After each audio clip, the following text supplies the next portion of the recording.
నారా రోహిత్ గారు, మొన్న ఇంటర్వ్యూలో కూడా అంటూ మనోజ్ ఉన్నారని నేను చేశాను సినిమా అన్నారు. అండ్ మీ ఇద్దరు కెమిస్ట్రీ కూడా బయట అండ్ సినిమాలో కూడా చాలా బాగుంది. అండ్ మీరు చూస్తేనేమో ఇంట్రోవర్ట్, ఆయన చూస్తే ఎక్స్ట్రోవర్ట్, మీ ఇద్దరికి ఎలా ఉంటుంది బాండింగ్ బయట? అండ్ ఆయన ఎప్పుడైనా కోతి పనులు చేసి మిమ్మల్ని ఇరికించడం అలాంటివి ఏమైనా చేశారా? గ్యాప్లో కూతున్నావు తమ్ముడు.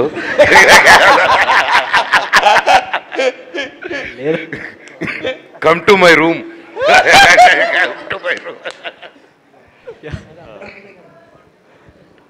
అంటే తెలిసిన వాళ్ళ దగ్గర ఇంటర్వ్యూ అందరికంటే తమ్ముడు ఎంజాయ్ చేస్తున్నాడు. యాక్చువల్గా తెలిసిన వాళ్ళ దగ్గర ఇంట్రోవర్ట్ని కాదండి, కొత్త వాళ్ళ దగ్గర ఇంట్రోవర్ట్ని. సో బాబాయ్ అయితే బాగానే ఉంటారు.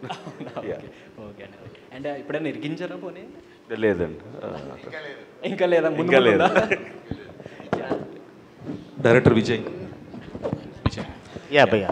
సో మీరు ఈ సినిమా అంటే రీమేక్లో చేసిన వన్ ఆఫ్ ద ఫ్యూ చేంజెస్లో మనోజ్ రియలైజేషన్ పాయింట్ అనేది one of the crucial change మీరు క్లైమాక్స్లో. అంటే అది అన్ఎక్స్పెక్టెడ్ అనమాట. సినిమా మొత్తం అంటే ఉన్న అదే ఏంటని చెప్పట్లేదు కదా.